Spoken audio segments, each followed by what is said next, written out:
Ladies and gentlemen, welcome to the Ringside Roundup, presented to you by the Game Changer Sports Network. I am Jay Dare, and joining me is the smartest man in the room, Mr. Martin Lee, and of course our favorite bearded man, Adam Craith. Welcome back. It has been 5 weeks since we were last. I know it's been a long time, everybody. A long time. Too long, and we've got a whole lot to catch up on. We're going to be going over our usual hour today to catch up on all that time that we've got to make up all that news that we've missed. So that's going to go ahead. We're going to include just about everything that we can: WWE, AEW, Impact, and of course, my favorite, New Japan, because everyone knows that New Japan is the superior of the wrestling brands. But, ladies and gentlemen, thank you for joining us. Don't forget, you can follow us on Twitch, Facebook, YouTube, and we've got Instagram, TikTok, Twitter, the whole 9 yards. Give us a like, give us a follow, subscribe, and share us with everybody else so we can get the word out to everyone. Besides that, gentlemen, how have you been? It's been forever. I'm doing good. Good. I'm great. just deer in the headlights. I was waiting for more from Martin. No, I've been doing great. I'm missing you guys. Absolutely. Yeah, me around. Fantastic to have you all here again. And what do you say we just jump right in? Let's we're not going to care. We're going to jump right in. I've been working a lot. I got to watch my first professional wrestling show for the first time in 2 months, probably, today. So I'm behind on the news. I'm going to be relying heavily on you two, but I think we can all discuss a little bit of WWE. I've done some research. I've been looking at things, and let's start off with WWE news. We've got a big pay-per-view coming up in just less than a week. Wait, Do we have to do WWE first? Yes. All right. Yeah, and then we can get to the fun stuff. Yeah. You know what? It's like tearing off a Band-Aid. You go slow at first, and then you just rip it off. So let's easy there, Craith. Easy. All right, WWE, I'm ready. WWE. Ready. So we've got SummerSlam coming right around the corner, and that's going to be on August 21st. SummerSlam, one of the big four, in my opinion. And what do you guys think? How do you guys think that this show is going to be shaping up for? Who is this marketed towards? Which wrestling fans, of course. I don't think so. Are you sure? I'm positive. No, this card is garbage. This whole thing is garbage. Yeah, if you take out Bianca versus Sasha, which might happen, then the card does not look that good. But it's not. Yeah, it doesn't look super attractive. By the way, Thirsty Don, thank you. We got 2 WWE pay-per-views in less than a few days. We've got, of course, we got NXT TakeOver on Sunday. We'll talk a little bit more about NXT after we talk about SummerSlam. You gotta stop calling them pay-per-views because that's just factually not true anymore. That's just with the Peacock subscription network. Someone can't talk right now. I'm the host of the show. Why can't I be the one that can speak right? But there's thank you for coming in. We appreciate you always coming in on the Twitch. So thank you for joining us. But I'm taking a look at this show, and it's not really attractive. I'm a bit confused. Let's go ahead and go up the card and see what's going on here. Just to start it off, let's see. I'll pick one at random. Probably AJ Styles and an Omos. I'm messing up that name. Guys, you just watched exactly how Raw Creative Team books their cards right there. That's exactly what they do. Pick something at random. AJ Styles and the really tall guy. And this Omos guy, yeah. Bros. Okay, that is the one thing on the card I'm hyped for. That's the one thing. That's a good match.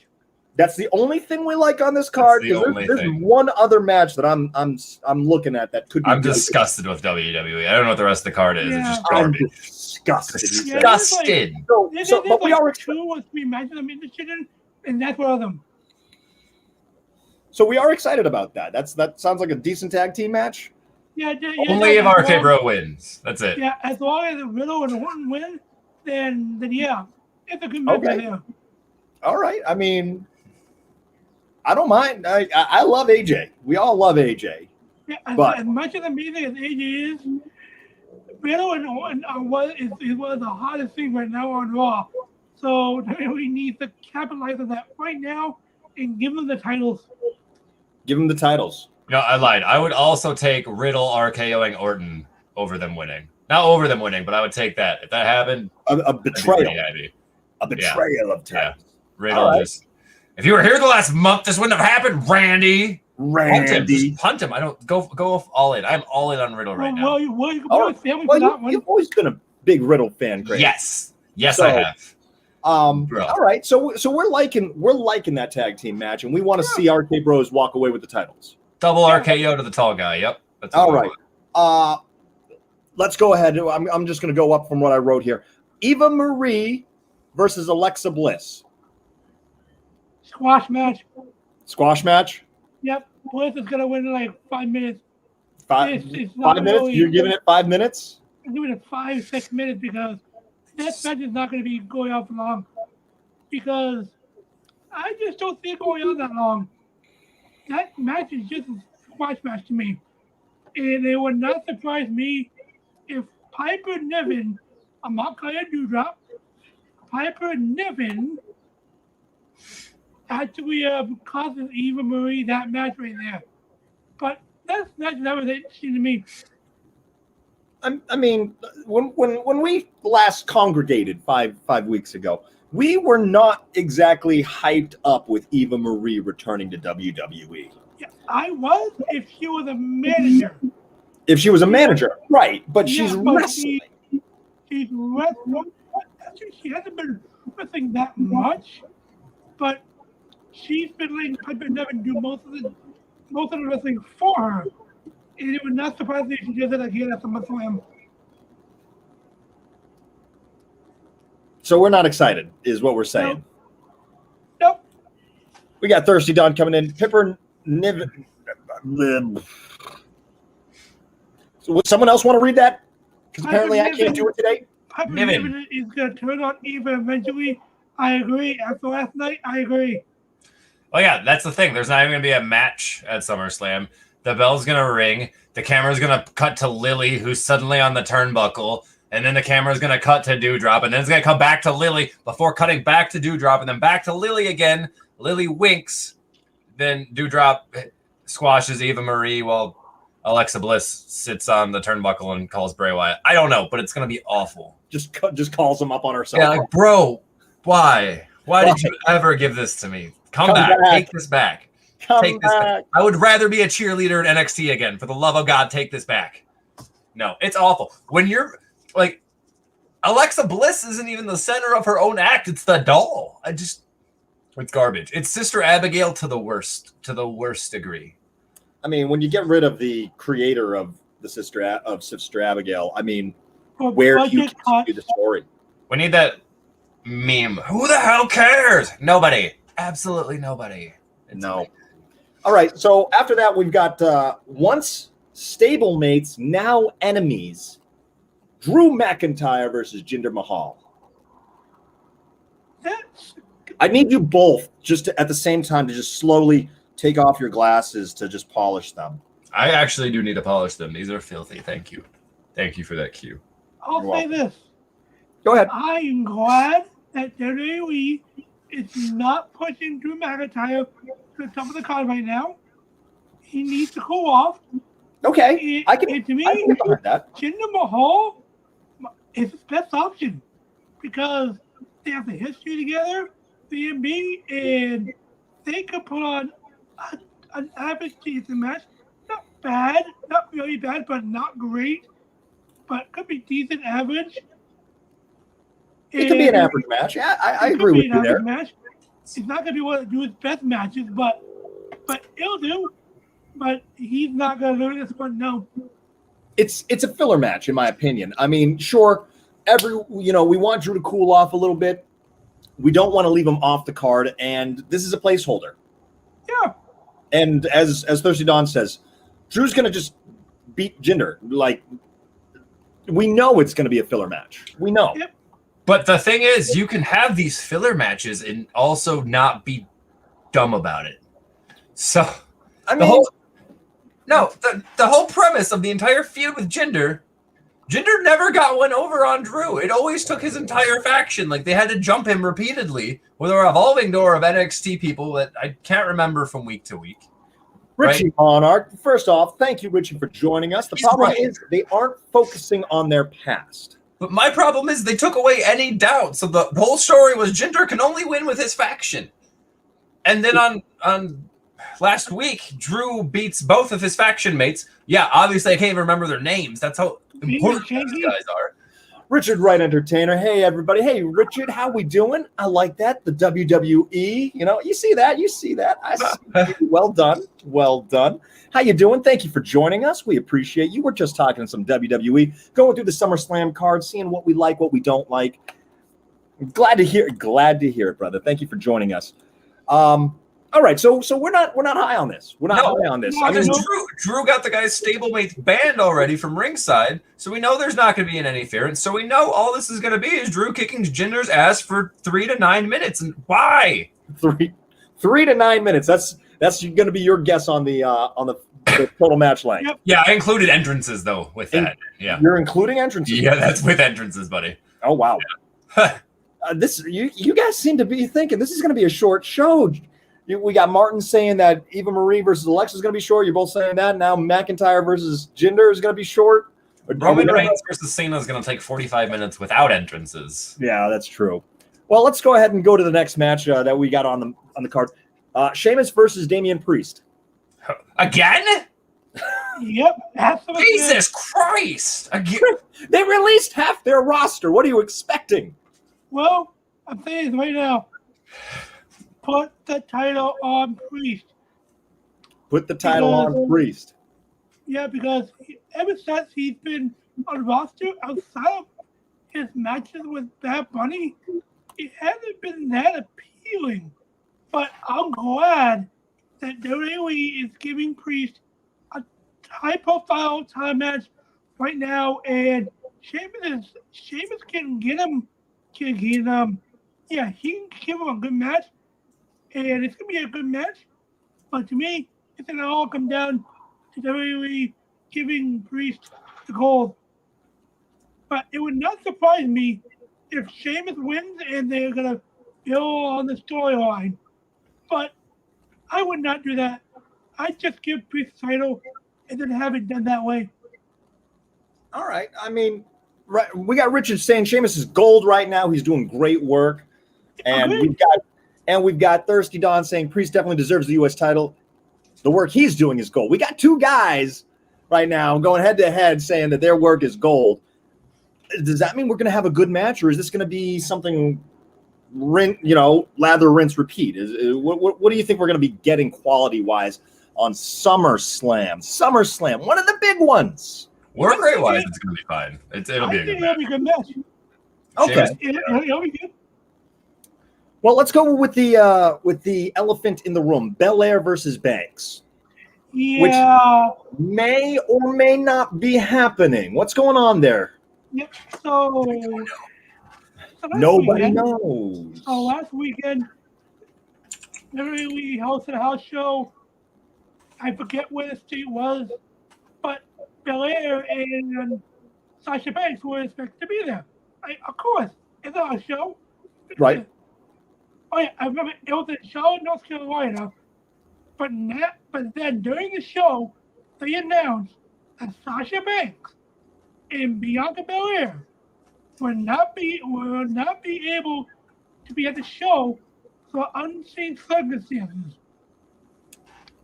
So Thirsty Dawn hitting it up. It could be them COVID.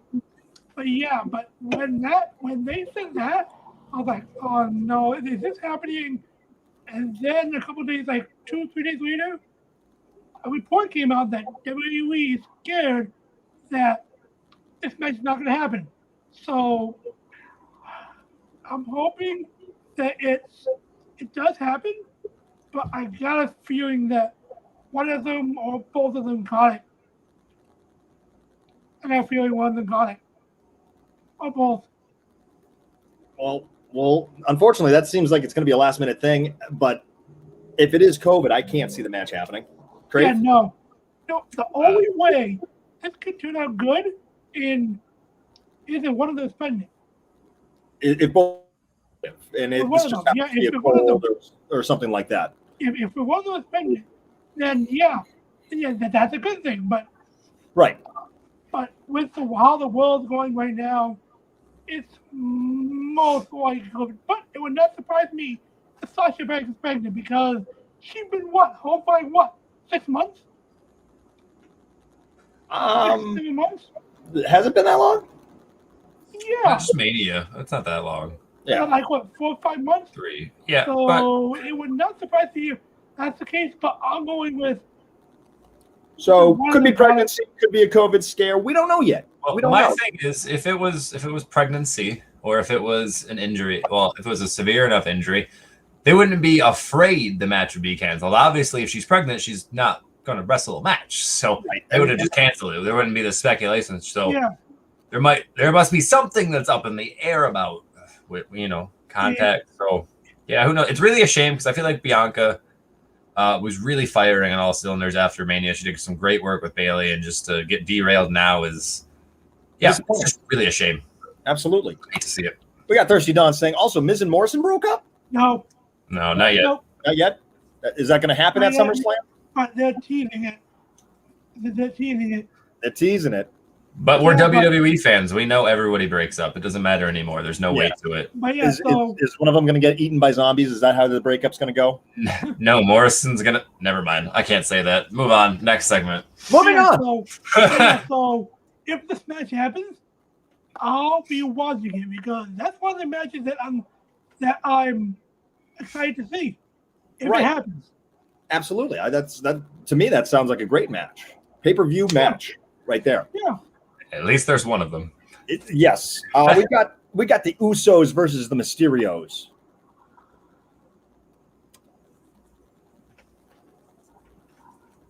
Give me a second. I think my eardrum just popped from I can't hear anything anymore. I hold contempt for the Usos. I'm not excited. I'm no longer excited to see the Usos wrestle. No longer excited to see the Usos wrestle. Not when one of them should be in jail, in my opinion. No thanks. Yeah, so I'm not excited for this match. Just a filler tag team match. Maybe they have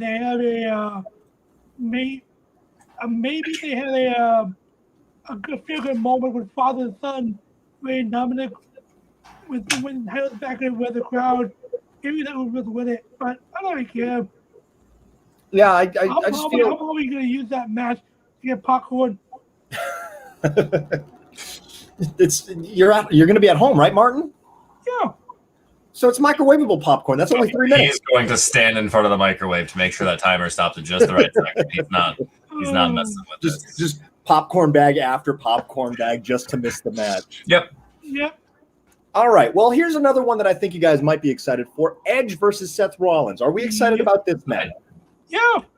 That's the match that I'm down about. Because I don't know. Let's go back to the match. We got Richard coming in. The Usos versus Rey Mysterio and that work experience kid from your high school who is in the school glee club but also plays sports. But it's track. The sport is track. Yeah, the sport is track or javelin. It's track. It could be Goldberg's son. It could be. So I mean, look, personally speaking, the fact that Dominic is getting in-ring experience is great. I love to see young wrestlers getting work experience. I think he should have gone. I mean, you've got I don't know how much time Ray has left in the ring. We don't. But if you wanted to build Dominic up, send him to NXT. Send him to NXT to earn his stripes like everyone else, and then you can still play this newer rookie kind of thing, because everyone that comes into WWE is a rookie anyways, as far as the rest of the main roster is concerned, as well as they play it up story-wise. Yeah. So why not get him a following on NXT first. It's mean, because of the last name.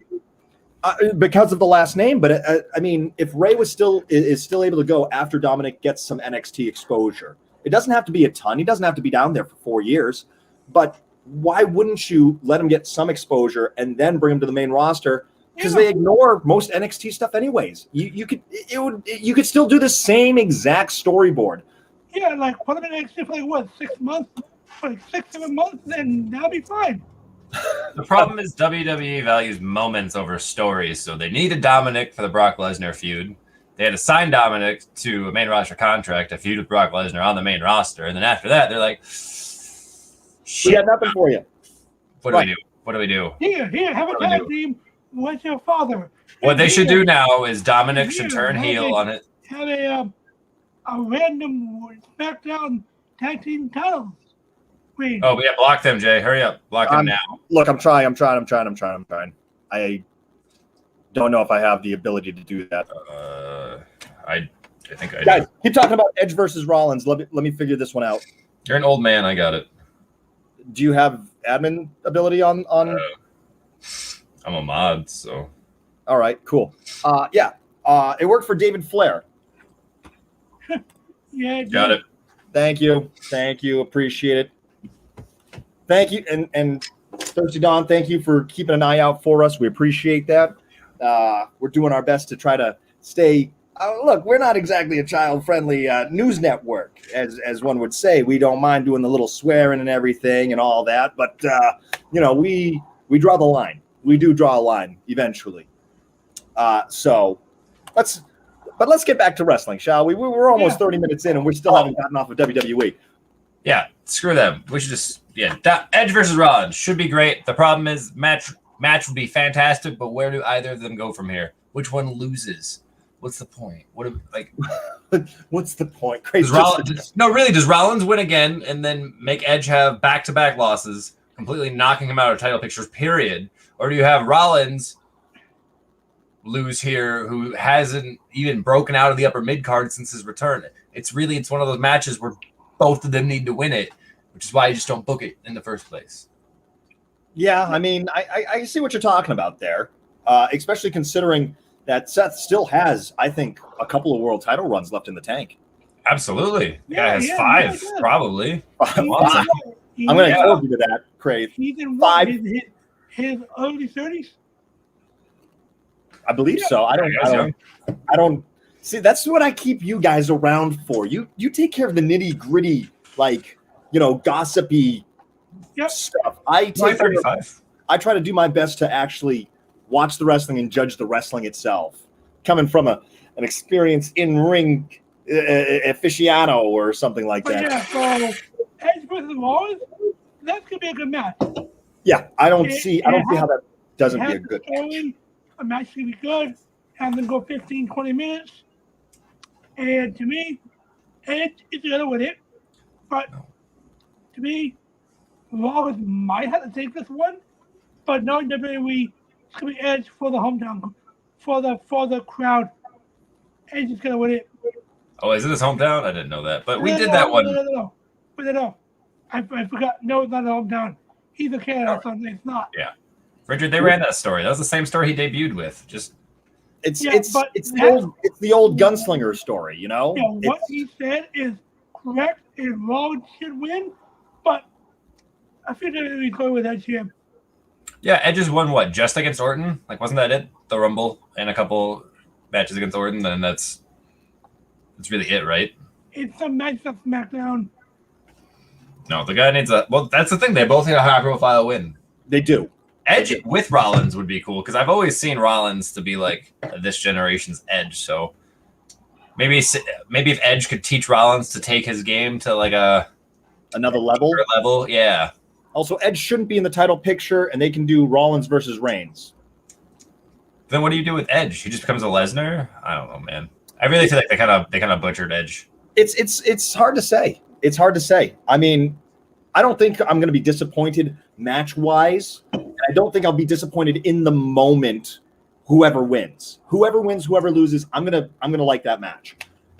But am I going to like what happens on the next, few shows after that? Probably not. Nope. Just The problem is Edge. The problem with Edge is the fact that he went out on top, and Edge should be elevating people. But like his whole story was him coming back. Yeah, he left on top. His whole story was trying to come back, climb that mountain, reach the top again. But if he never reaches that top, what was the point of literally any of it? If we don't see Edge with a world championship around his waist before he retires again, it was all a waste. There was no point. That was all we wanted from this. All we wanted was one visual, one little hit of nostalgia, and that's all we wanted. And they've just. How do you improve a legacy like that for going out on top? You got to climb the ladder again. I mean, that's one more time. That's it. Right. And unfortunately, though, to do that, you end up beating the younger talent that's there and all that. But when it comes to people that should be able to rebound back, the younger talent should be able to do that. They should have stories in place to protect these guys, but there never seems to be any stories in place to protect these guys. I mean, nobody's talked. Like, if this is The Undertaker back in 2008 SmackDown, like, nobody was complaining that he shouldn't be in the title picture anymore because it's The Undertaker. Like, this is Edge. This is the most decorated superstar of all time. Give the guy one more. He is the most, I think. That might be Kofi now, but it was Edge. I don't think so. I think technically R-Truth has more title reigns than either of them. Give me that garbage. Listen. Don't give me that. It's WWE title. He's angry. He's angry, boys. All right. No, you get it one more time. Give him one more time on the mountain, and then let some young buck cripple him. I don't know. Let's Seth Rollins not literally cripple him, but moving on. Like he killed the lion at the end. It's like he's like the lion from Narnia. He died, right? I don't know. Yeah, but he came back. Edge came back. It works. Moving on. We did it. Moments passed. Yeah, because they let it pass. All right, so we got the triple threat for the women's title: Ripley versus Flair versus Nikki. There's the crickets. The crickets. The build-up has been bad. The match is going to be good because the women are good wrestlers, but the match has been bad. The build's been bad. Characters are kind of bad. Nobody's looking good right now. Richard's liking it. This should be a great match. It's just the feud's awful. They've been crapping on the champion every day of TV. So, yeah, well, it's been what? Ripley was champion. Nikki wins Money in the Bank, cashes it in the next show. And then Charlotte won it from Ripley, and then the next show, Nikki cashes it on Charlotte. Right. This is just chaos. And they 50-50 the hell out of it the entire way here. Right. This is chaos. And look, I love a little bit of chaos. I do love some chaos storylines.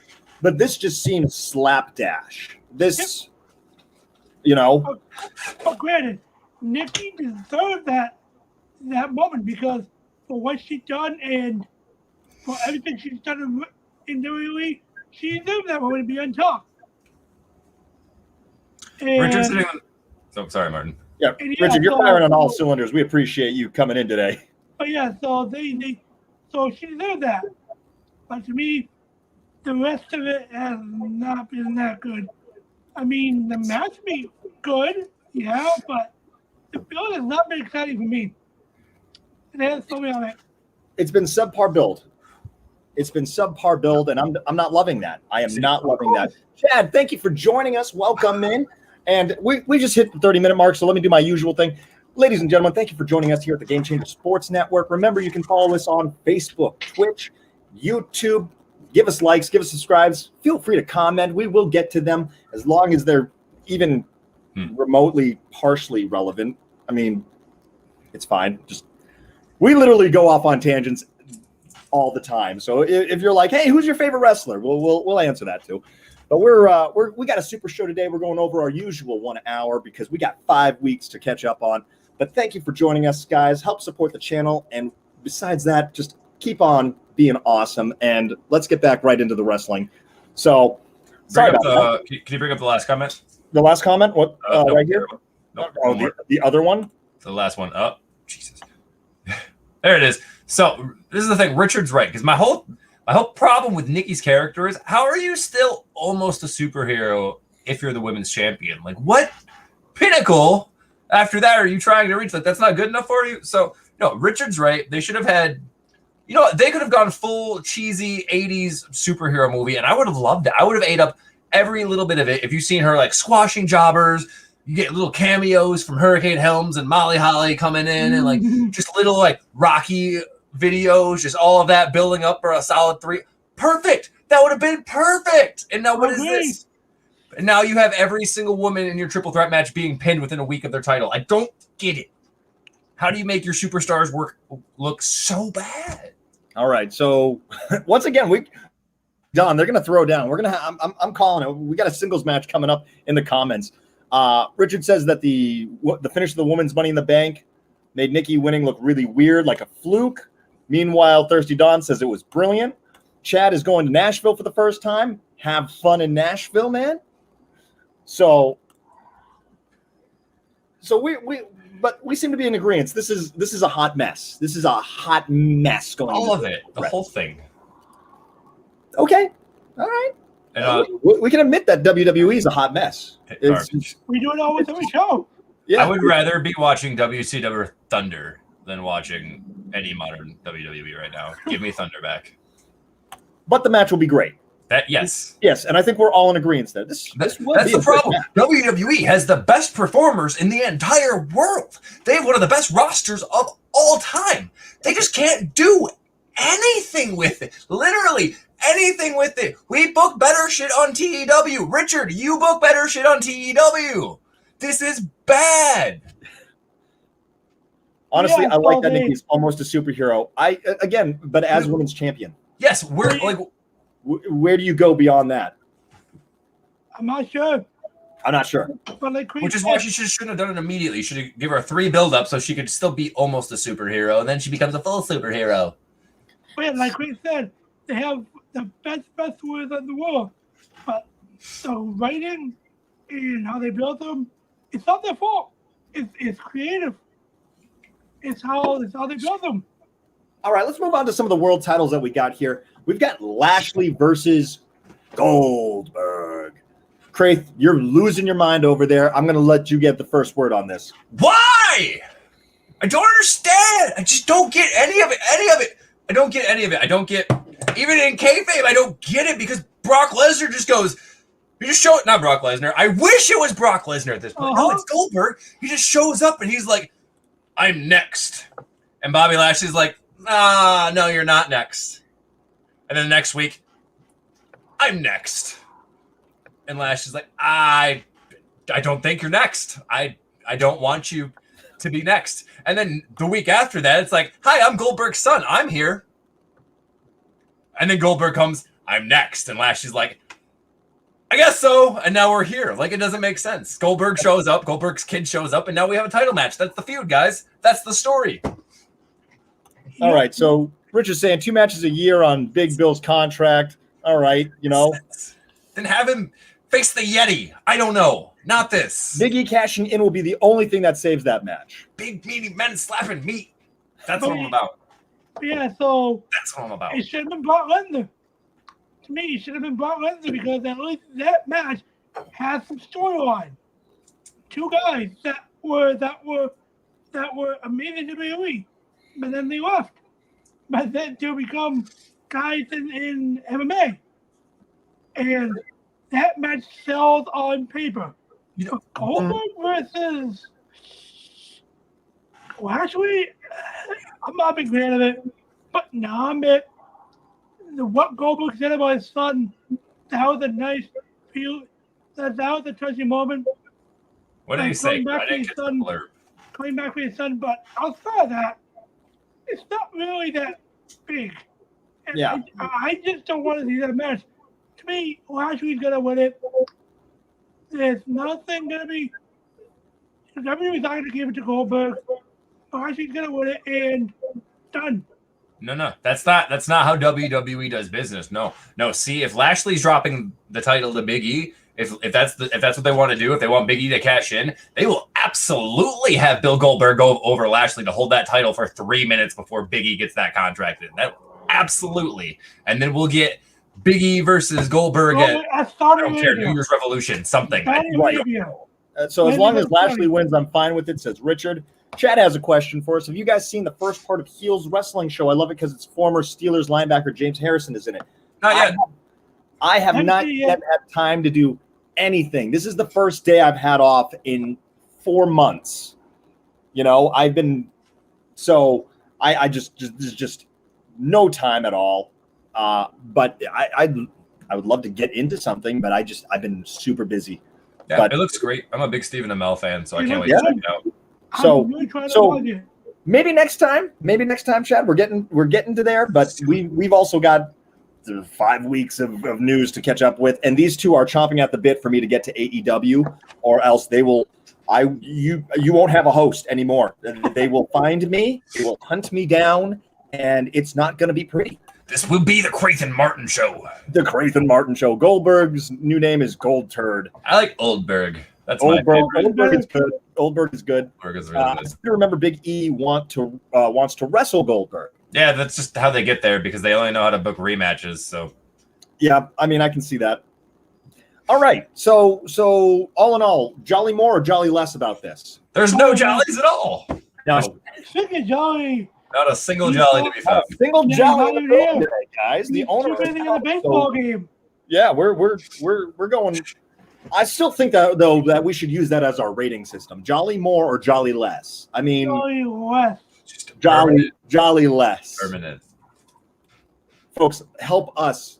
There's nothing going on in AEW. Don't worry about it. How do you delete someone else's post? Hold on. I'm just kidding. I could do that, but I'm just kidding. But yeah, folks, help us. By the time Jake comes back, help us make that a thing. Jolly more or jolly less? Just a simple thumbs up, thumbs down, because I really want to annoy our boss.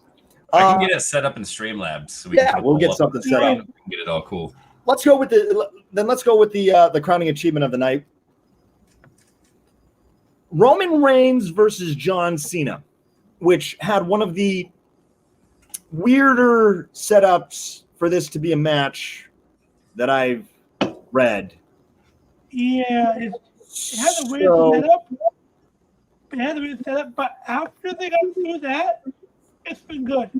Okay, but we can't just say okay after that it's been. Can we try to logically? Yeah. I want to.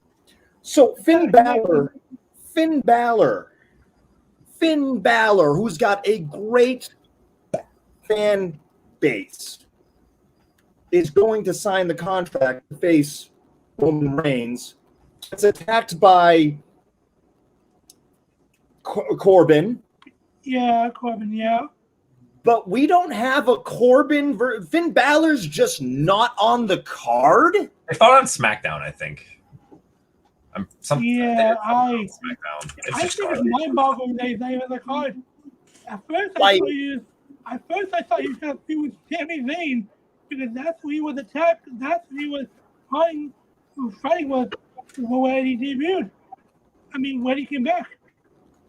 Right. I mean, there's a lot of matches on this card as is. You know, that doesn't make sense in my little hamster. He's running up there in my mind, and he sees this, and he's getting his legs stuck in the wheel, and it's just, you know, I don't see the logic in it. But besides that, Roman Reigns versus John Cena. Roman Reigns, from what I understand, has been fire as champion. Yes, and I don't think, like, in the bits that I've managed to see, I can't deny that. Like, I don't watch a ton. I don't have the time. But when I've seen it, he's something to watch. He's one of the most interesting things about SmackDown. Or the general. Yeah. The most. So, yep. Long reign the king, for sure. So now we got him versus John Cena. We got Thirsty Don. If this isn't number 17 for John Cena, then it's a waste. I agree. So Craith, you want to see John Cena back with a spinny title in the whole nine? Yep, you guys heard it here first, folks. John Cena defeats Roman Reigns in the main event of SummerSlam with an assist from CM Punk. They both hop over the barricade and drive straight out of the Barclays Center. Ooh, okay, we started normal on that, and then we just went somewhere crazy. Yeah, that was a straight up ride to Crazy Town. Yeah. Yep, it was. So Richard, again, this will be a great match. Oh yeah, They let John Cena absolutely. wrestle. Absolutely. Oh yeah, so I feel that this match right here, it'll be good. We're getting there, Chad.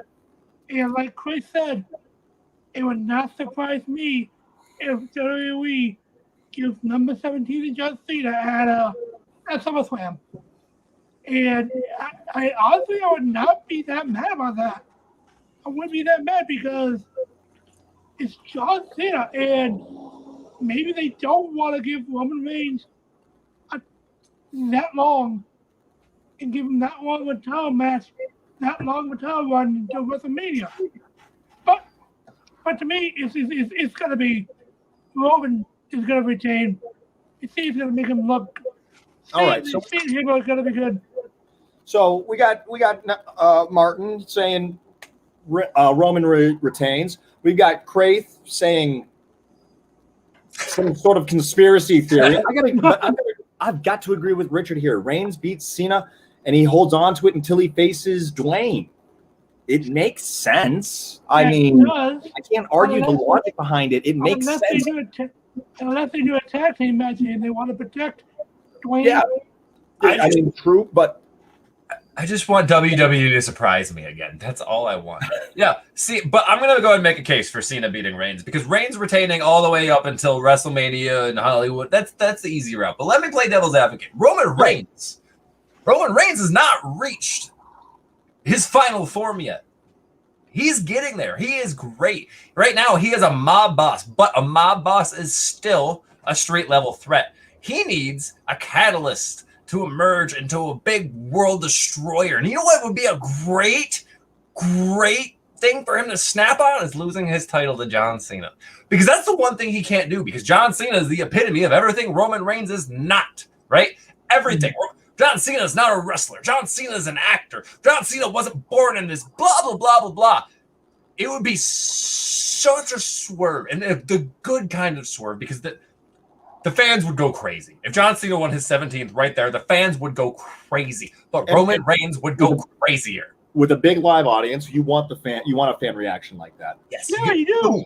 And then the next night, you have Roman Reigns come down. He beats the hell out of Paul Heyman. He beats the hell out of Jimmy Uso. He beats the hell out of Jey Uso. And then the next pay-per-view, he beats up John Cena. It'll be great. That's how I would. So if you give Cena a month, hey, you know what? Oh yeah, no, he gets it back from Cena, but he goes from Ultron to Thanos is the thing. Yeah, can we get this guy the booking rights to the dubs? Do it. Chad's saying Roman retains his title and Big E cashes in to take Roman's title instead of Lashley and Goldberg. And Martin's not loving that. And Richard wants to make a point to you, Craig. Last time we wanted WWE to just surprise us, we got Jinder as world champ. And I liked it, but again, they have these moments in their hands, and they're like, this is shiny, this is new, we can do stuff with it. Oh, and then they drop it, and it's crashed all over the floor. And then they spend 6 weeks picking it back up when they should have just swept it in the trash and been done with it. But we don't do that. We just love glass cuts. All right. So yeah, go ahead, Martin, please. So as we all know, when they get the title, they were trying to build up the Indian market, right? Yeah. Why not give Jinder a face run? Yeah, that's the thing. And give him India a babyface champion. I didn't understand the market they were pushing. Classic dubs. Classic dubs. All right, so that's the lineup as we got it. Martin, let's start with you. Finishing thoughts before SummerSlam comes and hits us in the face and hopefully proves us all wrong. What do you think? What do you overall? Or is this a Jolly More or Jolly Less pay-per-view? Or it's a really good show. Or just I'm going in the middle. He's going middle. He's going middle of the road. Great. Yeah. I will say, in a vacuum, 5 years from now, if I ever decide to visit this pay-per-view for whatever reason and watch it with absolutely no context of past or future events, then yes, this will absolutely be a great pay-per-view with fantastic match quality. But since I've watched the builds and I have a pretty good idea of where they're going with it, I am very, very much Unjolly. No, thank you. Jolly less. Come on. Jolly less. We gotta get this out there. I am jollyless. So we got middle, jolly less, and you know what, Craith? I gotta go with you. I gotta go with what you said right there. In a vacuum, going back, getting the DVD or hologram in 5 years, whatever we happen to have when that happens, grabbing the VHS. I'm old enough to say that, so bugger off you two. Get my 8-track. I think this would be a show that I would watch. Maybe not over and over and over again, like I would some of my favorite wrestling matches. You know, I'm not going to be, you know, putting it in like Taboo Tuesday like that. Great main event. Leave me alone. So, I like Taboo Tuesday. I'm not saying anything. So overall, because of that, but knowing some of the builds, I can go ahead and complain about some of the builds, but it has us locked in for some good matches. So overall, I'm going to go with Jolly more, and also because I think the crowd's going to be electric, and that helps make shows. Let's admit that. I've been in too many arguments with people about this. Live audiences make shows. This is going to be a loud audience. This is going to be an excited audience. This is going to be an audience that is going to want to see great wrestling, and I think that's what's going to be delivered, despite the fact that the builds might not have been great. You know, and I think that's why this is going to be a show that we are going to enjoy watching. So that is my opinion. So we got a Jolly more, a Jolly I don't know, and a Jolly less. So split down the middle here today. We got Richard. He's saying Jolly more. He said thumbs up, but we're gonna go ahead and put our own thing on it. Jolly less from Chad, and then got to go middle of the road. Everyone's split on this. We're all split on this, ladies and gentlemen. We don't know what we're doing anymore. One more. So to wrap up WWE, one thing that we also want to talk about is the NXT restructure. Does anyone? I haven't been able, as I said, I haven't been able to watch anything. I was able to do some research on SummerSlam. I don't know anything about this restructure, boys. So is this something that we're gonna kind of gloss over? Or what's going on here? What's going on? There's a bad thing. So right after, as we all know, like 2 weeks ago, WWE had some massive other cuts, like Bronson Reed, Bobby Fish, and those guys. So after that happened, then a report came out that WWE is planning to restructure NXT and change the mold of it. And to me, I don't like that.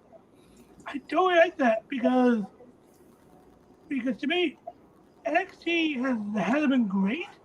Hasn't been great, but it's better than what the past was. Like before NXT was really NXT, I feel they really want to go towards an old school route, but I'm not sure if I like that. But I know they're going for they'll be taping several shows, and I'm not sure if I'm on board on the new structure. And I think the reason why they're doing it is to be more profitable for Peacock and that stuff. Right. And maybe heading that towards the sale of the company. It's hard to say why they would bother doing this. And if it is for Peacock, okay. But I mean, I got to say, NXT has been, when I talk to WWE fans, you've got your WWE fans that are, yeah, I watch WWE. And then you got some WWE fans that are like, NXT is awesome. And I watch the main shows. Honestly, I'm not sure what NXT has to do with Peacock particularly. If anything, that's what I was going to get to next. That Richard's alluding to So USA is reportedly getting kind of pissed off that they keep releasing talents, and I believe a quote was, "We didn't pay for tape TV." So there's a lot of stuff going on. Yeah. But other than that, there were some directives, like new hiring directives. Like they're no longer looking for indie super talent; they're now looking for young big guys. Yeah, all right, so I think about that. So that Peacock, I think they're going to throw it to a new direction, and they want to go to the old school, big sweaty guys, and get rid of the small indie guys. But to me, I'm not on board with that. because like we're not in the olden days anymore. Mm-mm. So I'm kind of with Richard, where I'm going to wait and see how it is. Well, but my NXT as it currently is not my favorite iteration of NXT. My favorite iteration was way back 2013, 2014. You got NXT Takeover, Fatal 4-Way with Sami Zayn, Tyler Breeze, where it was a good sprinkle of high-level indie talent, but also homegrown talent. That was my perfect mix. And then you got to the super indie directive, and it kind of started petering out. So I appreciate that they might be trying to go back to doing both. But with the other reports coming out, like blaming Trips for losing the Wednesday Night War, so that's why all of this is just garbage. Like, you're not competing with AEW, but we're also punishing you because you didn't beat AEW. And it's not Trips' fault. No, it's not his fault at all. So, why would you look for young big guys and fire Bronson Reed? That's like, well, yeah, exactly. Why? Yeah. That was such a it's garbage. That's the thing. We're like, there's so many different ways to look at this. When it comes down to it, the indie directive was great. I love seeing indie guys getting a big break, but at the same time, you need to see them. Can we call it that from now on? Can we call it the indie directive? Yeah, the indie directive. But yeah, no, that's actually a fantastic point. Richard, is look what they're doing with their young big guys right now. What's Dijak doing? What's Dio Madden doing? Absolutely Nothing. Garbage. Braun Strowman Now, Braun Strowman makes sense because he's making a lot of money. We went over those releases a while. Who's making a lot of money? Bill Goldberg. Bill Goldberg is making a lot of money. I'll be right back, folks. Okay. Here, let's we'll just do that for right now. All right, cool. Why? We're not going to keep up a blank screen while we do that. So, all right. So WWE. What are we saying, Martin? We're still kind of upset with the product. We still upset about what's going on business-wise in WWE. Are we at all optimistic for its future? I'm not sure because there's the good parts like RK Bro and Roman Reigns and other stuff. But when you look at the entire company, I don't know what to say. Yeah. Let's see. Richard, annoyingly, I watched 205 Live and they fired my guys like Ari Sterling and Asher Hale. Look, August Gray getting fired as well. They gutted 205 Live. Oh yeah, they did. It's like nobody watched the show, and to be honest, I'm surprised some people actually watch it. Like I'm not sure who actually watches it now. But so they actually gutted 205 Live, and to me, 205 Live got gutted. There's no other word for it. It got gutted, and to me, it has to be the same since the NXT since the Cruiserweight title the Cruiserweight title moved to NXT. Yeah, I feel like that's what they got to do. Make NXT a little bit longer and just personally just kill off 205 Live. Is Kushida still Cruiserweight champion? Yes. All right, because Kushida, in my opinion, great talent, fantastic talent. Mind you, I have a bias. Y'all know I've got a bias. But Craith coming in from the side. He was supposed to defend his title tonight against Roderick Strong, but like an hour, 2 hours ago, it was called off because Kushida was not medically cleared. Really? All right. That's interesting. We got Craith TV commenting in here. This is interesting. Vince hates Australia. Okay. You know what? It might be 205 Live is a lovely half an hour easy watch. Yeah. And you know what? I love cruiserweight matches. I love the flying around flippy stuff. I don't not love those matches. I don't think that's all matches should be. I'm very big into storyline matches and things like that, but I have a very Japanese-esque, preference on my matches. But at the same time, I'm not against, watching Ospreay and Ricochet go absolutely nuts on each other.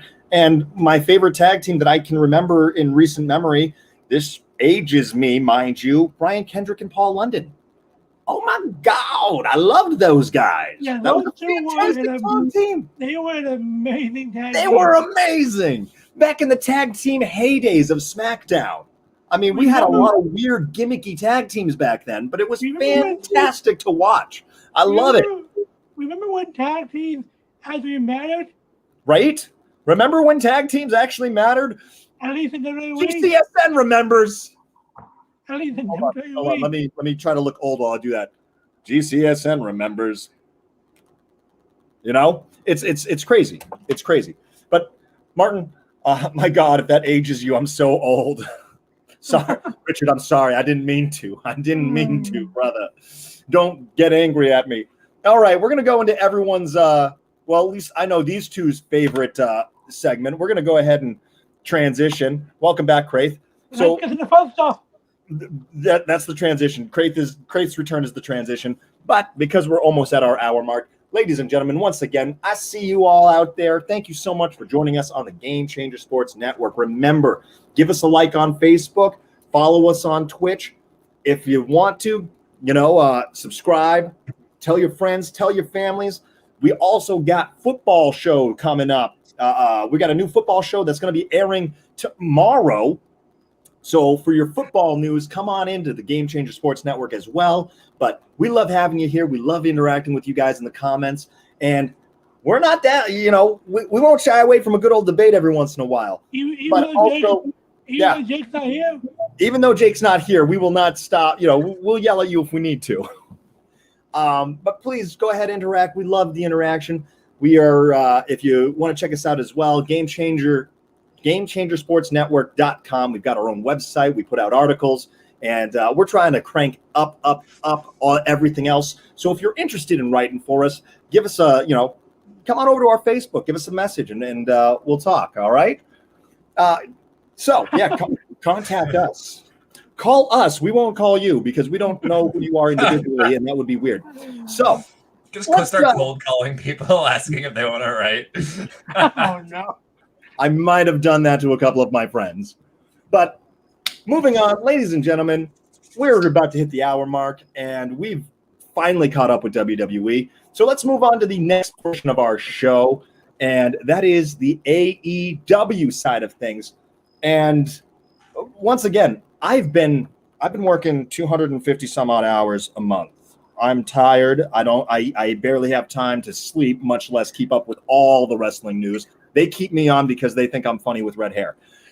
So yeah. I'm gonna kind of hand this one over to you guys since this is not my forte.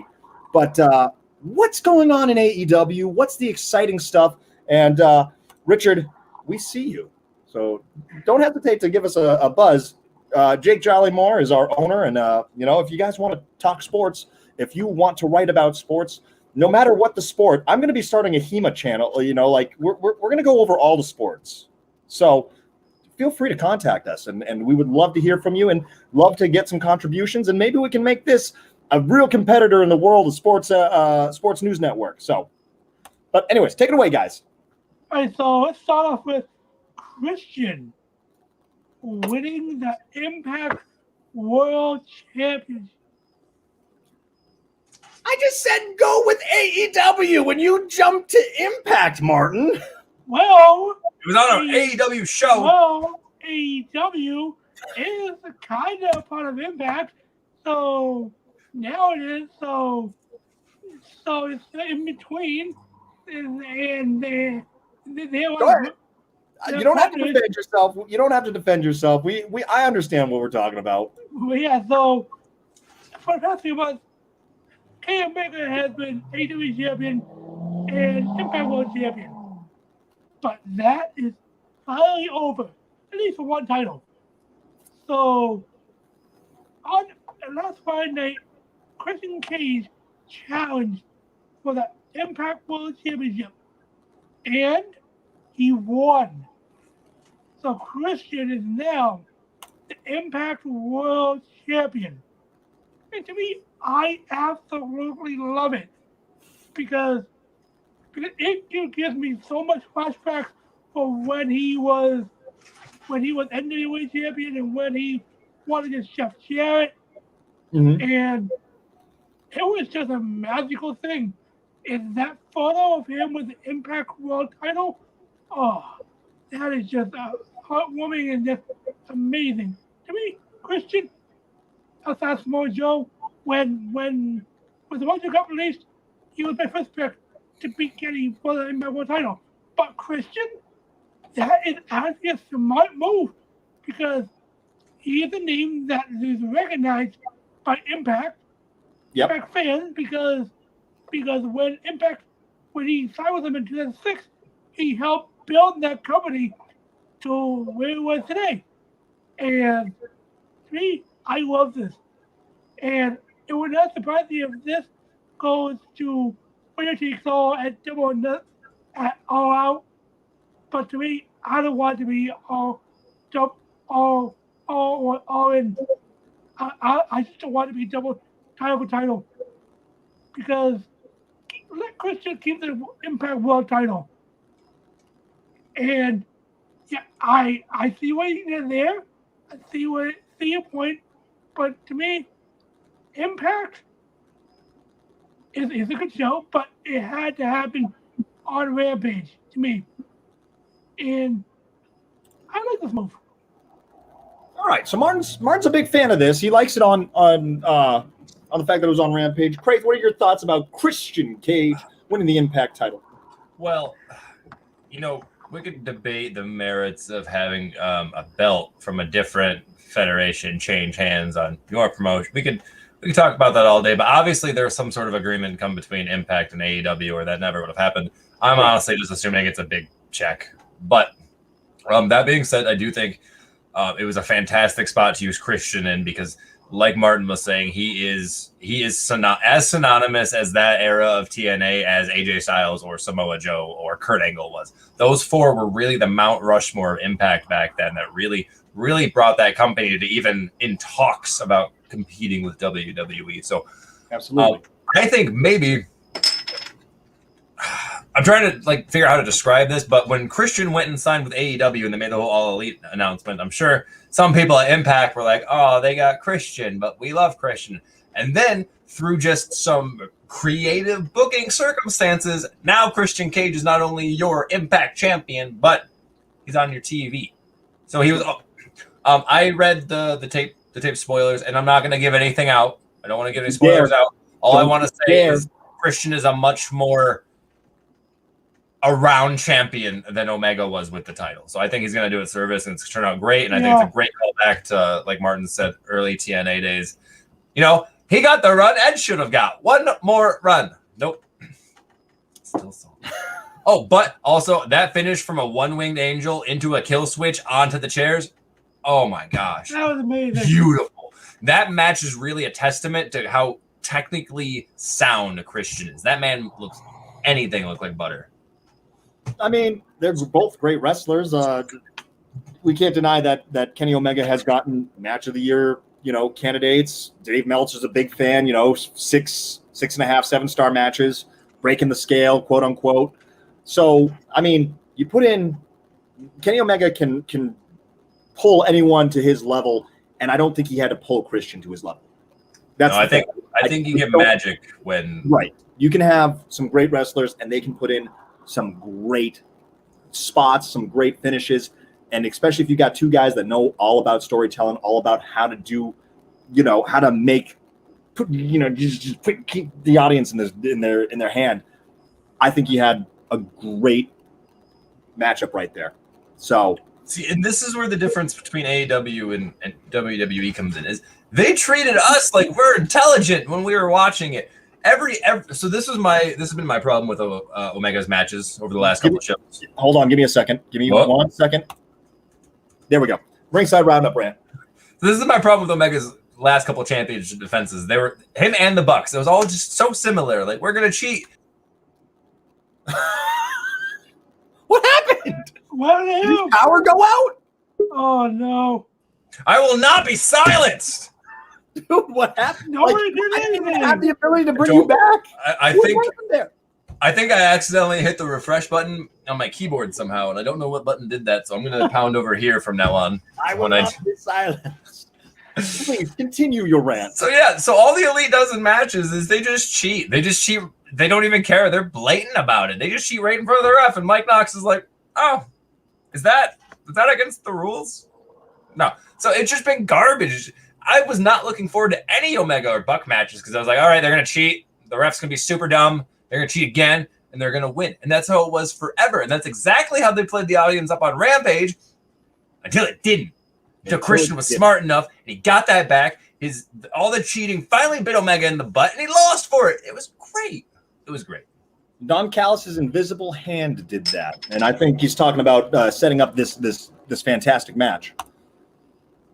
All right, you all set with your rant? Yeah, that wasn't even the rant I had scheduled tonight. Do you have another one scheduled? That we didn't get there yet. Yeah. Okay. It's on the schedule. It said Craith rant right there. This was okay. Look, I had to make another one on a Word document. Craith rant 2. Later. All right. So where was that? That was. Oh yeah, I already deleted that. While we're on Kenny Omega, let's talk about what's going on with him in AAA. I don't know. As I said, this is all you guys. I'm muddying the waters over here. I don't know where I'm wandering here. This is all unknown. I am in the forest of the lost. There's nothing like news breaking here. I just thought it was a really interesting situation where, so originally AEW told AAA, hey, we would like Omega to retain against Andrade, please. And then after the whole Ric Flair thing came out, and then, of course, after Christian won the Impact title, AEW was like, okay, yeah, he can drop to Andrade. That's fine. We don't really mind that much anymore. But then AAA was like, no, we want Omega to wrestle a couple more matches. So no, Omega's going to go over. And apparently they had no idea Ric Flair was going to be there until Omega got into the arena. Like, he had no idea Rick was going to be there. Okay. So I just thought that was cool. Like, oh, can we have Omega win? Actually, no, Omega can lose. No. We want Omega to. Oh, okay, I guess Omega can still win. So he can fight Psycho Clown for some reason. I like how you just trailed off there. Like you were like so confident, and then it's just like, and then you can do that. Because Psycho Clown is big enough. He doesn't need to go fighting Omega for this. They really need to push Mintaro up just to get that next level. Yeah, I delve really deep into a AAA rabbit hole after reading the story. Hey, dude, absolutely. Look. As I said, I want worldwide coverage when it comes to my pro wrestling news. We cover America pretty good. I cover Japan pretty good. Craith, if you want to take on Mexico, Martin, if you want to take on like Progress or Rev Pro, I love Progress. Progress is so good. Okay, we'll figure it out. We'll do it a little bit later. We'll do a draft. Okay, so like we said, this entire story has been confusing, but it kind of makes sense because probably before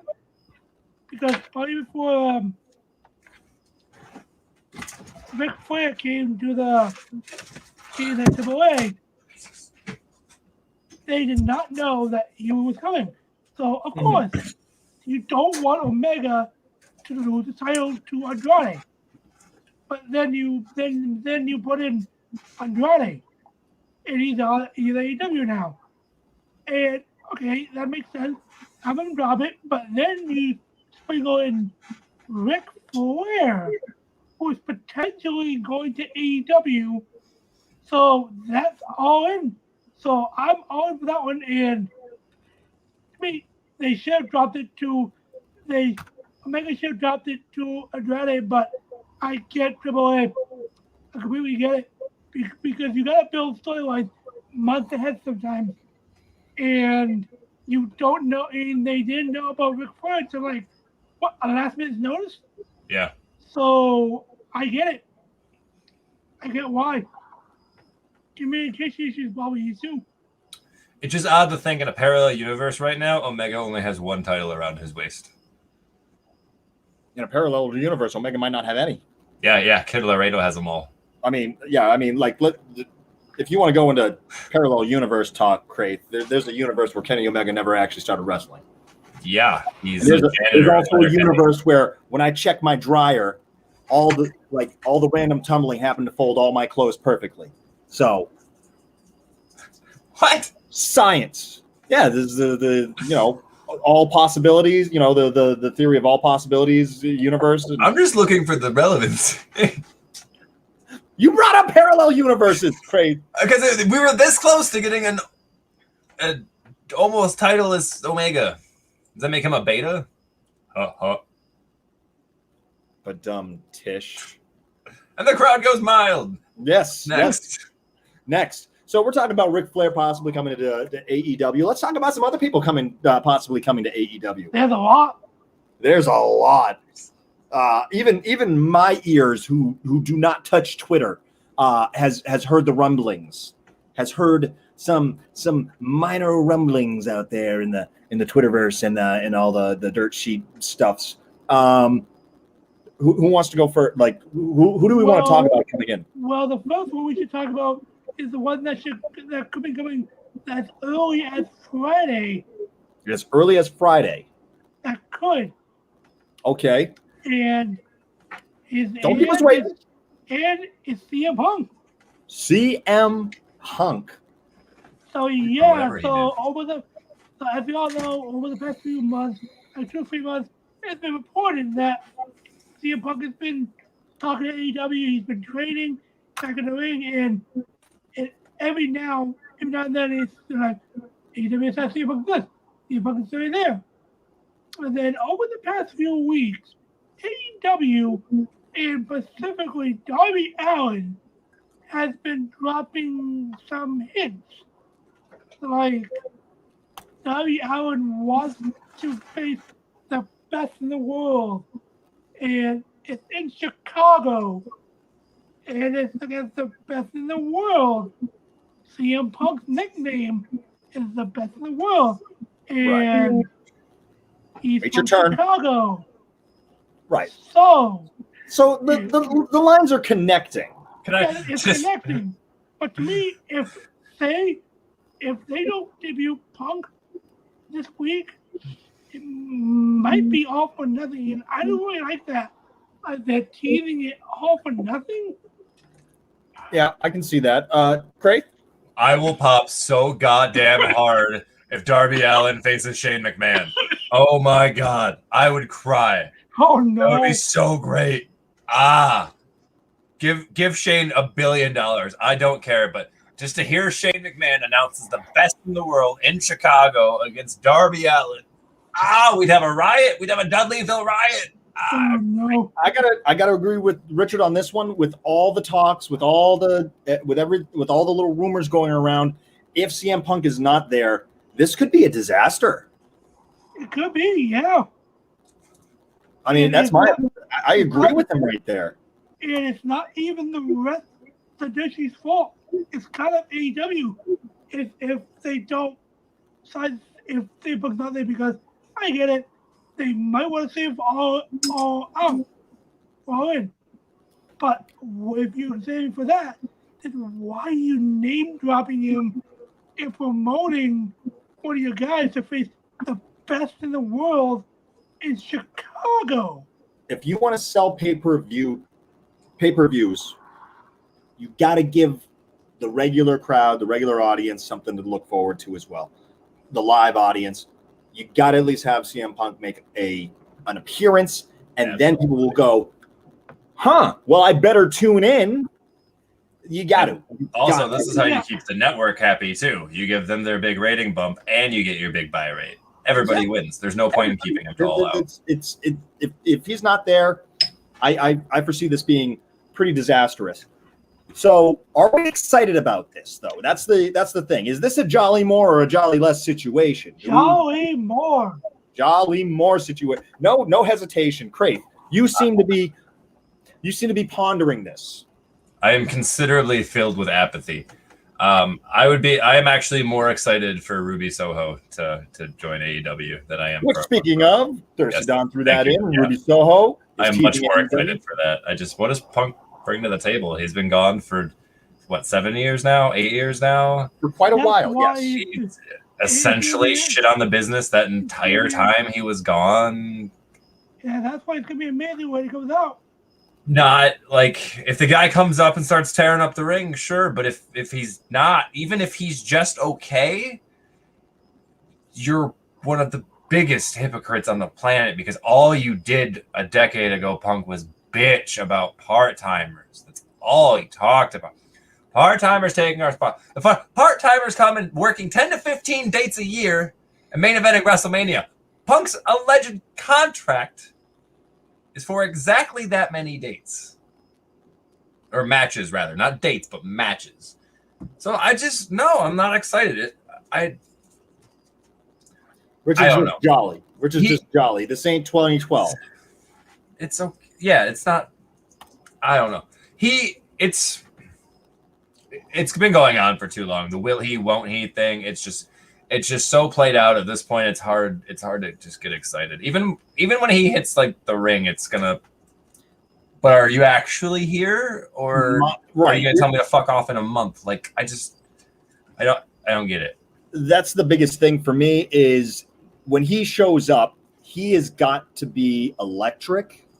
He's got to be hard hitting, and he's got to be, as the moniker said, the best in the world. Yeah, I don't want to see I don't want to see an inch of this salty Punk that we've been getting for. No. He's got to be the best in the world. Because, I mean, AEW has a great roster. Yeah, it does. Absolutely.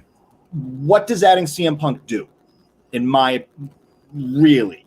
This is a roster full of great wrestlers and storytellers. This is a roster that can do it.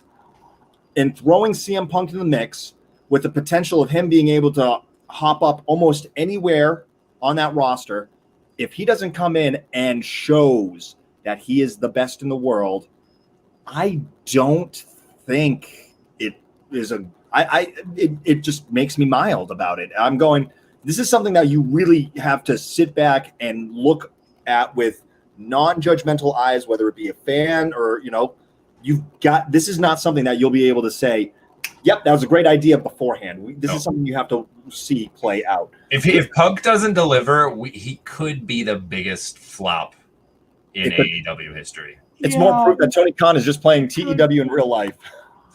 And you're right, Richard. But honestly, if we had the money, would we? Yeah, absolutely. I would. I see what you're saying, but we'll see what happens. Do we have any other? So Ruby Soho as well. Craith's got some excitement on that. Do we have anybody else coming in? Well, rumors and all that.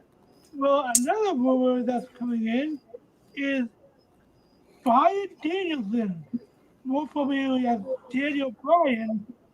He is expected to sign with AEW, and the plan is to hold him off for now, and then in September they're having a big show up in New York, and that's where it's going to debut.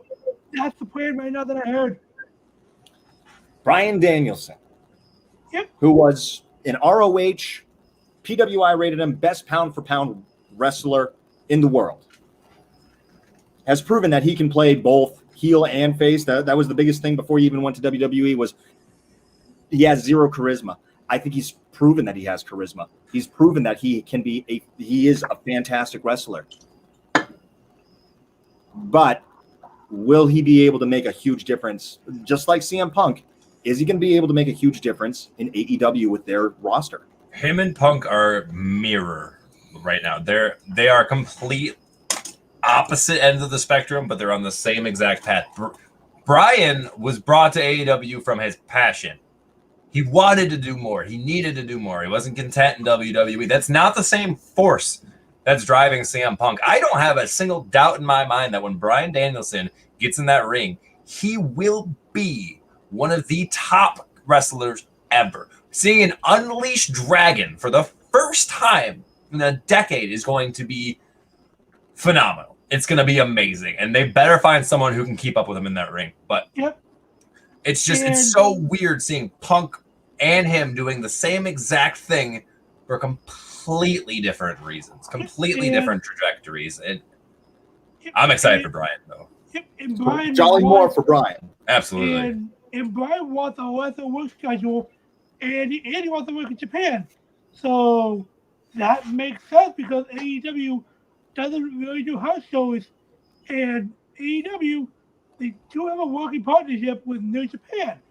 So it works both ways. It really does. And Yeah. to me, Daniel Bryan is gonna blow the roof off of AEW. He's gonna prove why he's one of the best technical wrestlers in the world, and he's gonna bring a lot to that company. Richard made a comment not too long ago, but I think it applies. I mean, it's still it's still relevant. Richard, he's the commenter of the ages. Imagine this: AEW, Kenny Omega versus Bryan Danielson. Oh, and give me that match right now. That's a match made in heaven. But as you said as well, Bryan Danielson wants to work in Japan. He wants to work with some of those guys, and with New Japan working with AEW, this, you can give someone who's passionate about the business something that they want as well, which that's a win-win right there. Saying, hey, Bryan, not only do you get to unleash yourself and do what you want, and have the matches that you want, we are also going to bring you opponents. We have the ability to bring you opponents that you would like to. That's awesome. And it can be on his own time because he doesn't want to work the long schedules anymore. Oh, I got really excited because I was trying to imagine like my favorite Daniel Bryan New Japan matchups, and I wanted to make sure that Danielson versus Ishii never happened. And I Googled it, and top video says it right here. And I clicked on it, and it's a Fire Pro Wrestling video. Now I'm upset. I was really hyped to watch that. Dude, you just got trolled, bro. You got. That's all. That's like the top result on Google too. Is this guy's video, and he only has 5 views now, buddy. But wow, you just gave him 20% of his views. Yeah, I did. Good job. Wow, he killed. Yeah. So yeah, Bryan versus Ishii is gonna be bonkers. I also want to see Bryan versus Bone Soldier. Yeah. Dude, absolutely. Taichi Ishimori, yes. Yeah. Yes. Bryan was also looking for a lighter schedule. Yes, we did mention that. We're not looking for someone to be 100%. I personally don't want to see wrestlers that are 100% part-time, like your Goldbergs, John Cena's, Brock Lesnar's. I'm over that. I'm over it. Who's giving me those? Coming for you. Yeah, who's giving me those train vibes? I don't like that. I don't like that. No. Someone turn off their sound cancellation. I don't want to hear it. 5 minutes. 5 minutes where you're gonna call. Yes. No, I'm actually, I own a job right now. So if you hear the whistle, it's too late. Let's we're coming up to the hour and 30-minute mark here soon. Let's wrap up with AEW. What else do we have? Rapid fire me some stuff that we need to talk about. I was right about Hangman Page. I told all of you exactly how this Hangman Page storyline was going to go in it. Everything's happening just as I prescribed. So the next time you want to doubt Craith, you look at the facts, because 133% of the time Craith has it right, and you know it. All right. So Craith math? Yeah. We feeling better? Yeah, I was waiting for that all day. Do you want to bring us a little bit more through what you were saying, though, on that? I mean, although I said, I'll give you the bullet points. I want to actually hear what's going on news-wise. Come on. Yeah, Let's talk with people. Bam.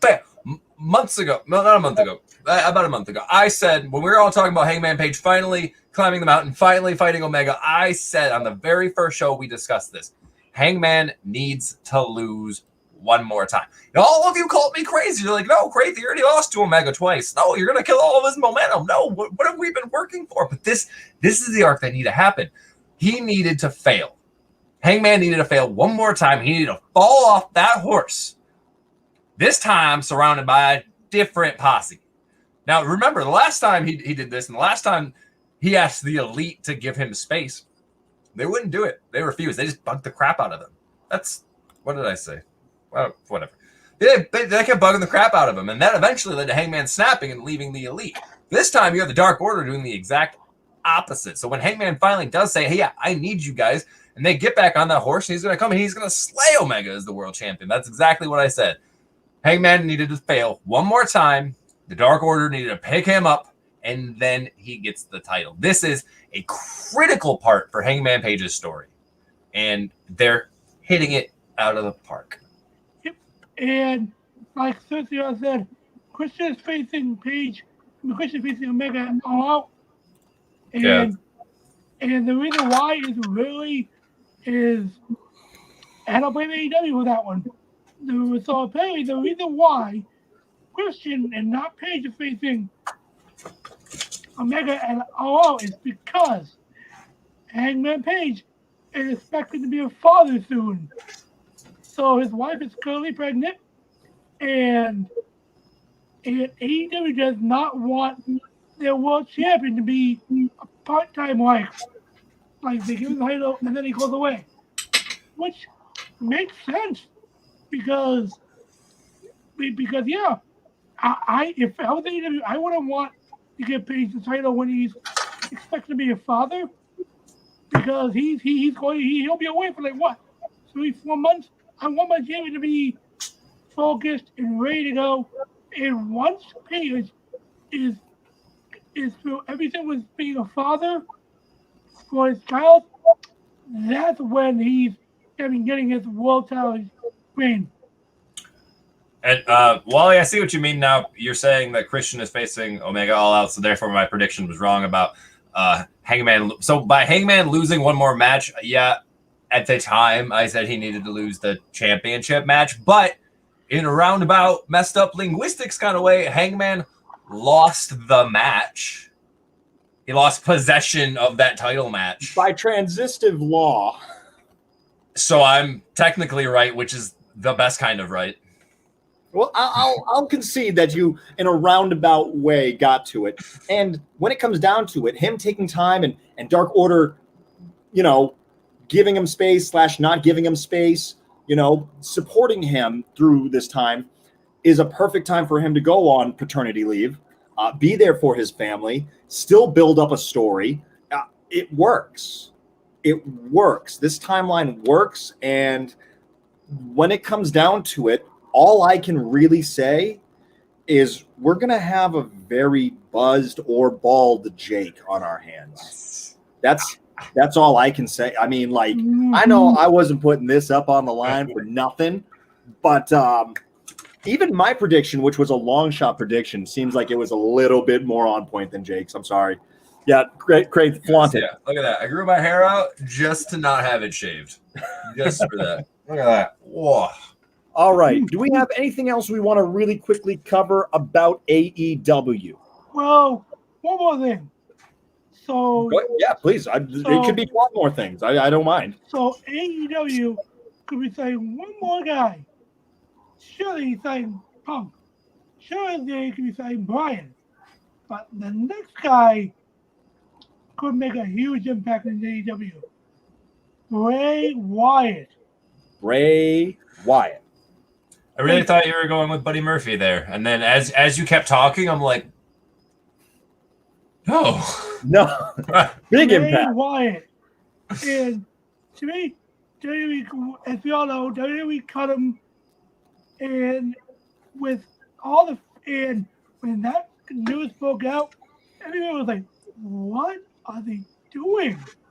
And then typical WWE, they mentioned budget cuts, blah, blah, blah, blah, blah. And, but to me, Bray Wyatt and AEW, it makes a lot of sense. It makes sense to me if we go there because there's two ways they can go here. The first way is they can bring him into the Dark Order and have him take over for Brody. And he's like, I teach Brody how to be a leader in the YFA way, so now I'm going to teach you guys. And to me, I'm down for that. Or B, he can come in and bring in a stable to fight the Dark Order. And I'm down for both options. And to me, Bray Wyatt and AEW, that's something I want. All right. So you're pretty excited about it, Craith. Obviously, you were against that. Real quickly, before we get to that, Jericho's labors were in the wrong order. Nick Gage would have been the 5th labor if they were determined to have him. He's wrong. Okay. Wanted to go quickly on that. Richard, keep Bray far away from the Dark Order. They don't need him. I love Bray, but the Dark Order is so good. I feel like the Dark Order has gone away, has drifted away from having a dark leader like the late Brody Lee was. They are wholesome good boys now. Yes. Leave them alone. Great, Craith. Go ahead. You seem to be really against this. Yeah. What is your opinion on Bray Wyatt possibly coming to AEW? I want to preface this by saying I don't think Bray Wyatt belongs in AEW at all. I think with as top heavy as the card is getting and the nature of Bray Wyatt's characters and the strengths he has, he would be much better suited to Impact. And if he did actually get signed to AEW, I would hate to see him try to lead the Dark Order. Maybe feuding with the Dark Order is like a super evil asshole to try to get heat. Like, I will corrupt you. But no. Yeah, Martin brought that too as well. But AEW doesn't do the supernatural great. Like we saw how Matt Hardy went, right? Where they had to pretty much retcon all of his teleporting because fans crapped on it so hard the next week. And since then, we've seen very little supernatural stuff. And I'm not sure Bray Wyatt really could. I mean, yeah, the Wyatt family was good before that. But, man, just seeing Wyatt in Impact with Rosemary and Crazy Steve, that'd be so good. Yeah, with Su Yung, all of that. All their Impact does fantasy things amazing. Their little undead realm niche. I ate up every minute. And I love that Impact can do things like that without taking themselves too seriously. So Bray Wyatt and Impact, world champion, 10 times, run it. Now that I think of it, Impact might be a great option for him. Now that I think of it, okay. And I don't want to, but through dialogue and through peaceful dialogue and just making facts and logic, we got Martin went ahead and said, I concede my point. I can see that. Okay. This is beautiful, folks. But to me, I think he said go to AEW, but I can see with him going to Impact. 100% true, Richard. Not everyone has to go to AEW. Especially now that everything's wrestling without borders, but it doesn't matter anymore. Yeah. It's fine. Buddy Murphy, too. Send him to MLW and let him show up in AEW every now and then. Yeah, absolutely. All right, so we covered all of these. We got anything else? Anything else we want to cover? Before we do, though, real quick, we've hit the 30-minute mark again. So, ladies and gentlemen, once again, thank you for being here. We love you being here. To the Game Changer Sports Network, this is the Ringside Roundup. Jay Dare, Martin Lee, Adam Craith. We appreciate you guys being here. Once again, check us out, Twitch, Facebook, YouTube. Give us a like, give us a follow, subscribe if you'd like to. Put on your notifications and comment. We love talking to you. We love just the interaction and getting everyone's opinions about what's going on in the wrestling world. The wrestling world is very much a fan base that is divided on opinions, and we love to hear them.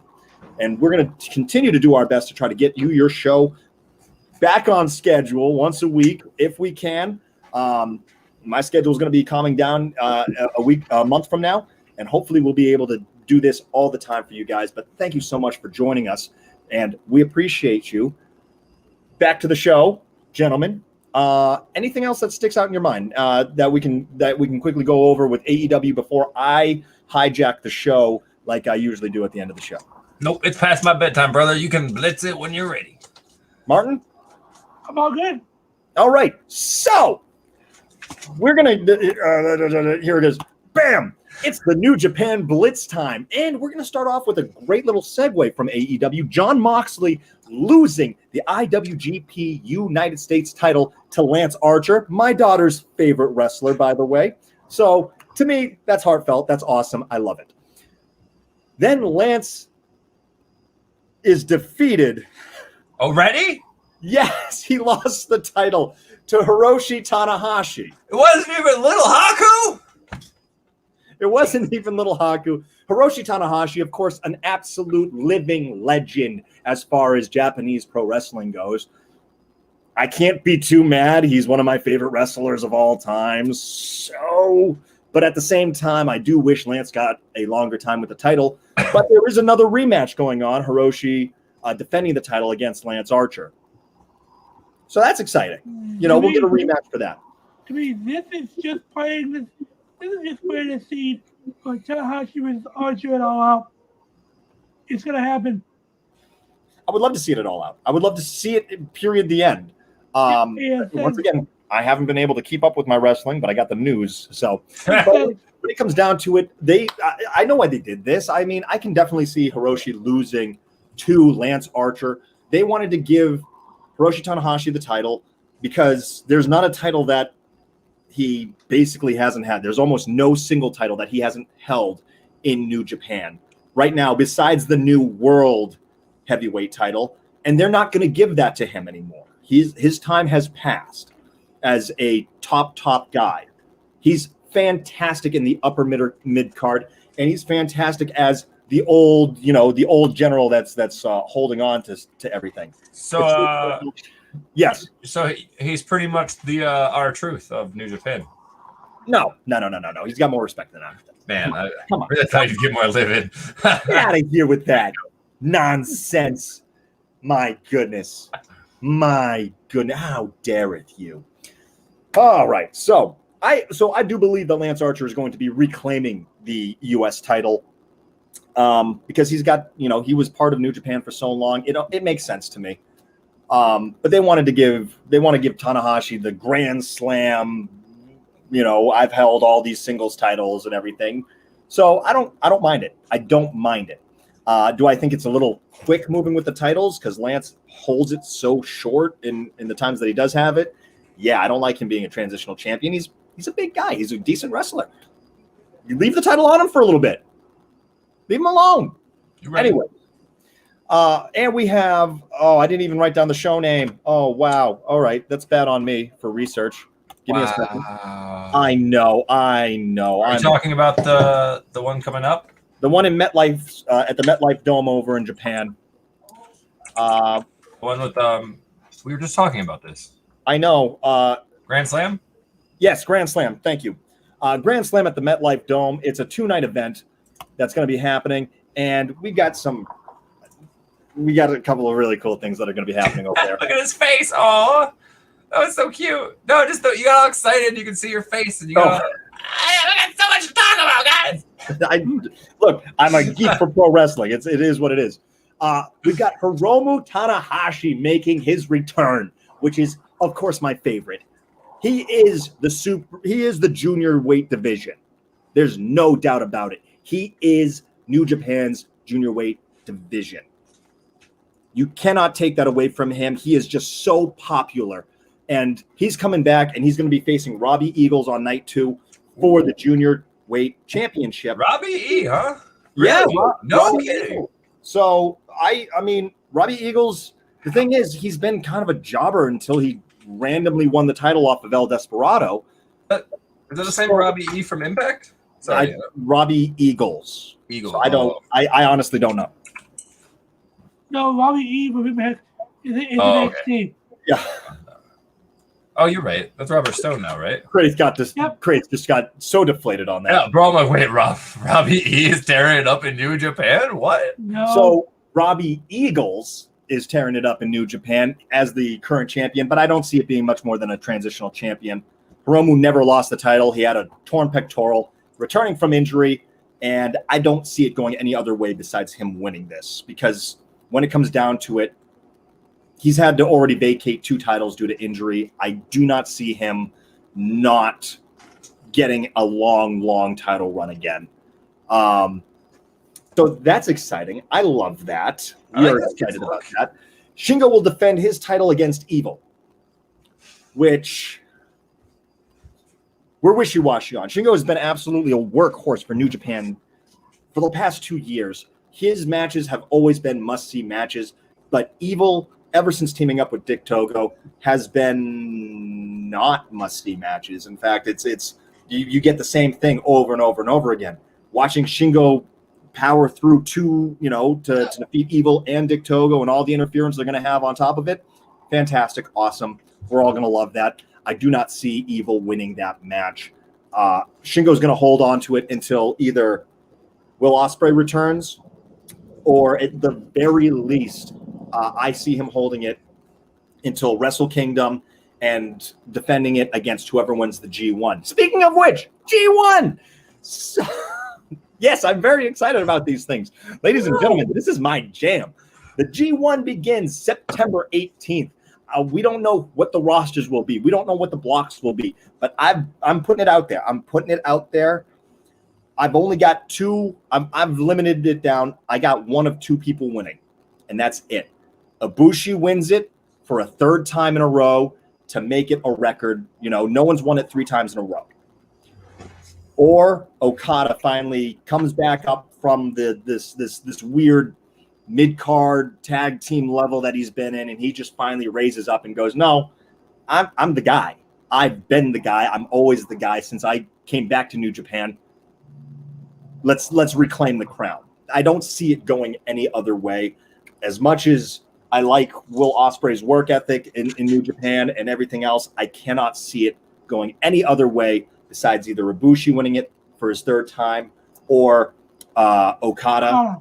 I would go ahead and throw Naito into the mix if it wasn't an LIJ guy being champion right now. Yeah, speaking of Will Ospreay, he is back, but he's not coming back to Japan for a while. Right. So Will Ospreay is back. He's back from injury, but he's not going to be back in Japan for a little bit. He says he's going to be defending his title in the U.S., but of course he doesn't have a title. He had to vacate the title. That's what happens. Yeah. You can't be like, Hiromu's not like, I'm going to just go ahead and defend my title, but Robbie Eagles is the champion because I had to vacate it. You don't see Hiromu pulling that. You don't see that. Yeah, he'll probably be back in like a year, probably. I could see it. I could see him coming back for after G1. I mean, as much as I'll miss him being in the G1, I can see him. I could see it waiting. Besides that, I've got a little bit of news about the Super Junior Tag League. El Desperado and Yoshinobu Kanemaru. I got it. I did it without stumbling on his name. Have won the Super Junior Tag League. Will be facing off against Taishi Ishimori and El Phantasmo for the junior heavyweight tag team titles. Of course, that's kind of weird. They're both heel teams, but they've got great wrestlers on both sides. So I'm not going to complain. El Desperado has really become one of my favorites in New Japan, despite him being a heel. I'm a babyface guy. I love the good guys. I love a good guy. But he's won me over. So, and that's on pure wrestling ability alone, because I don't love the bad guys. That's just how it goes. And I know I'm boring everyone else because no one else watched New Japan but me. But that's too bad because I've given you the wrestling news from around the world. The only other thing that's really, really important, just a little thing, is Roppongi 3K, who has won the Super Junior Tag League since 2017. They won it in 2017. They won it in 2018. They won it in 2019. Obviously, there wasn't one in 2020, but they lost this year. Shock and awe. They got 0 points this year. That's an eyebrow raiser. And then Sho betrayed Yo, hit him with the shock arrow at the end of the match. And Roppongi 3K, which has been the top, one of the biggest tag teams in the junior heavyweight division, one of the old reliable, they're the cornerstone of the junior tag team division, has broken up. Amazing. First of all, both of them are going to be great single stars. It doesn't even matter what they do. But the fact that it finally did happen, and it did come out of nowhere, really, very surprising, very awesome, because these guys needed to be freed up to do some single stuff. I was very excited that Sho might actually win the junior heavyweight title when Yo was injured. He did not. But watching those two work, they can do amazing. And I really hope that they do. Richard, I see, is thrown in a comment. Any word if Chris Bay, after doing the Bullet Club stuff in Impact, is going to work New Japan shows? I don't know. I don't know either, but Chris Bay's Finesse Bullet Club shirt is currently on sale in the New Japan store. So Take that. Yeah, However, take that for what it is.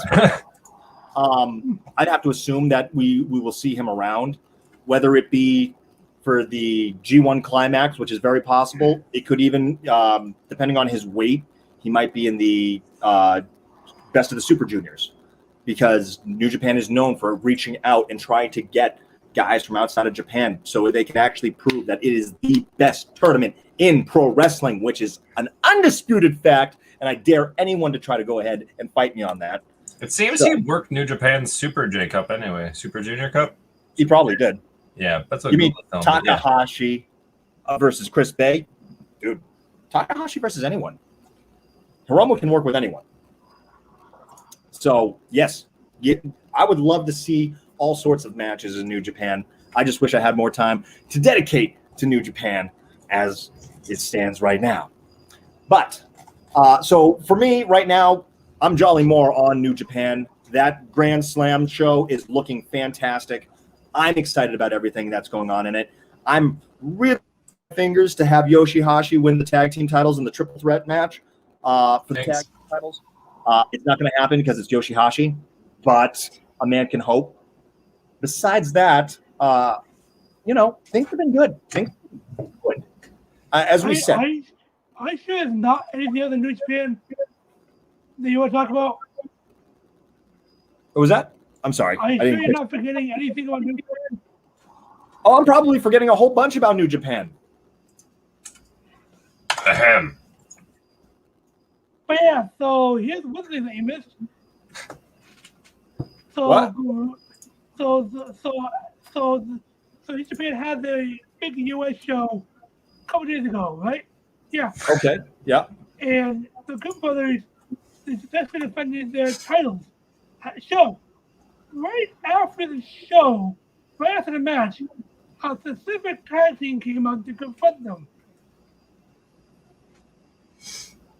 Okay, I'm lost. Oh, I remember talking about. Yeah. Yeah, go ahead. You guys talk about it while I try to do my research on what's going on. What are you guys talking about? Because I just have a comment. I don't have much to add. Go ahead, Martin. Take it away. So they're building up the Good Brothers versus Gorilla of Destiny. I haven't been excited about either of these teams in about a decade. And to me, I'm excited for that match because to me, that's a good match right there. Carl Anderson's the best worker in that bunch. That's yeah. I got to admit, I mean, as much as I love seeing, throwback, the Good Brothers were an absolute dominant force when it came to New Japan a while back. And GOD is a great tag team, but I've never gotten excited for one of their matches. Never. I mean, I don't know if that's just I don't like their style, or it's just that I find them abrasive to watch. To me, they're very much like Cody Rhodes. I never get excited for a Cody Rhodes match. Never, not once. not even Cody versus Big Show at WrestleMania. No, nothing. Not a single match of Cody Rhodes. Not a great feud. Richard, I like Tama Tonga. I like him, and I think he's an absolute fantastic athlete. When I'm watching their matches, I'm just sitting there like, okay, when's it gonna end?